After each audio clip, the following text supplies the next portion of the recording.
Hello, my friends at Government Engineering College, Raipur. I'm happy to be with you remotely and bring you greetings from Ladakh.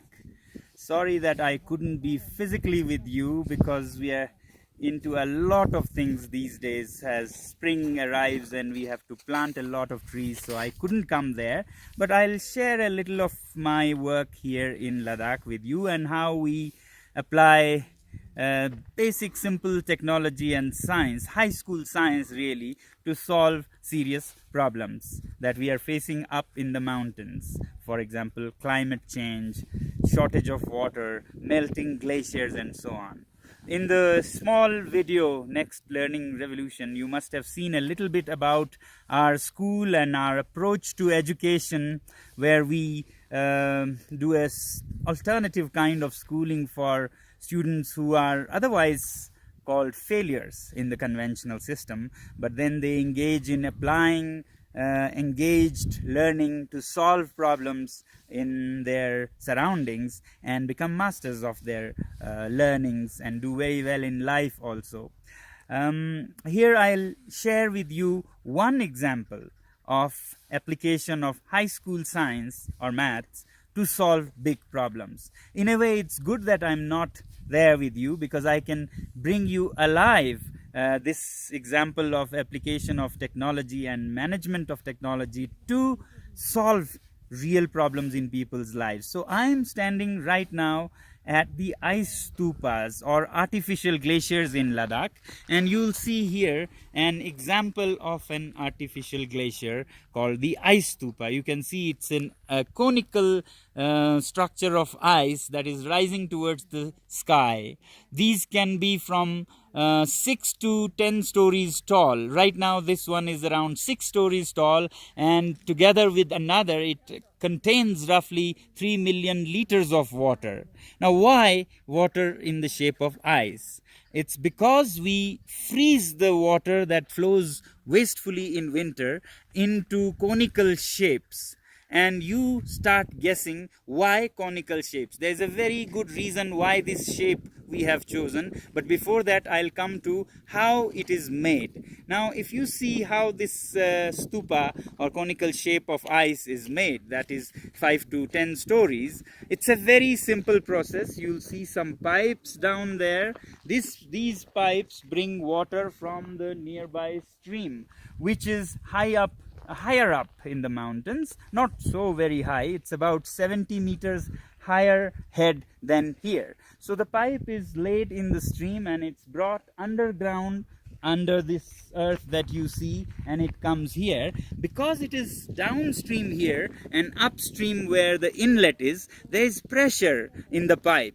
Because as high school science says, water wants to always maintain its level. So the water in the pipe wants to go to the same height as the inlet, which is 70 meters high. So the water has pressure to rise up, and to this pressure we add a fountain. So right now you can't see, but at night this fountain sprays water in the -20 sky, and thereby water loses its heat or latent heat, which is what keeps a liquid, losing which it becomes solid. So as the fountain loses latent heat, it falls down and freezes into a cone naturally. You don't have to do much, but it becomes a natural pyramid of ice. Now why this shape, pyramid?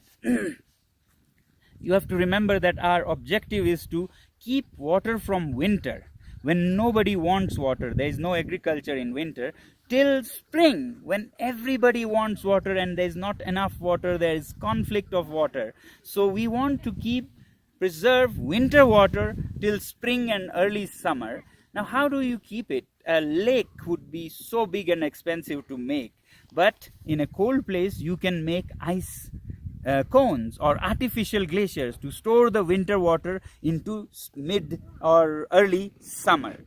Now for that we choose to make these cones. Why those cones? You must have studied in your high school geometry that certain shapes have low surface area for the given volume. Shapes like, you may remember, spheres have minimum surface area for the given volume. Similarly, hemispheres are more stable and have minimum surface area for the given volume. Cones are also similar and have minimal surface area for the given volume.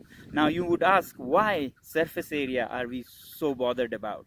That's because the sun needs surface area to melt ice, and that is why all the ice on the ground melts away in March already, and farmers cannot benefit from such ice in May, for example. All the ice is gone because there is so much surface area on flat ground that the sun is able to melt all the ice by March.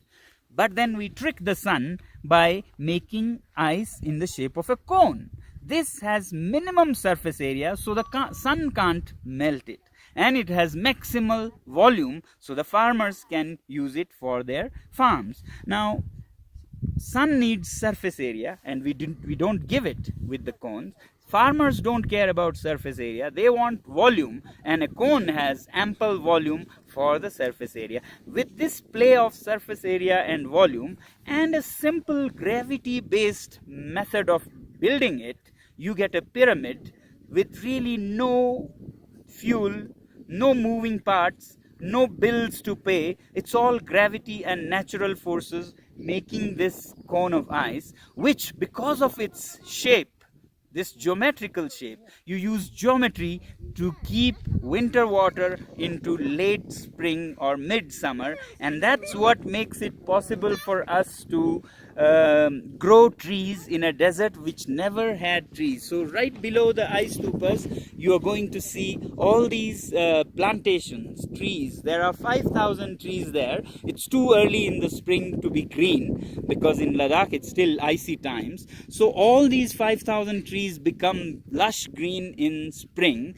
thanks to the ice that keeps water from the winter into midsummer. Now we will be greening the whole desert that you see below. There is a vast desert of some 5 square kilometers. So the idea is to make many of these ice stupas and green the whole desert and create an alternative university that engages young people in applying what they learn in classrooms to solve problems like this. So using one such solution to create many solutions at an university which researches for the mountains and creates solutions like ice stupas.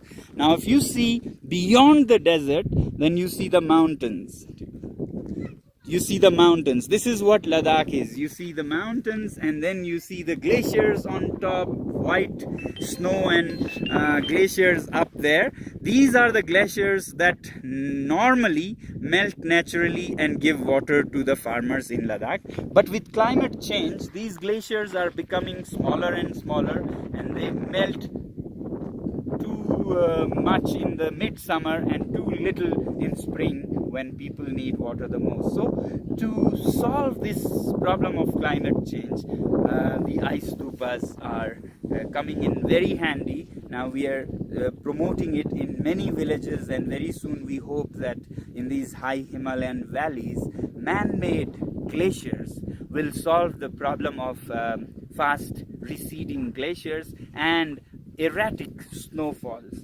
I hope you have understood and enjoyed this one example of application of simple science and technology to a rural setting to solve a challenge as big as climate change, all with nothing but high school science.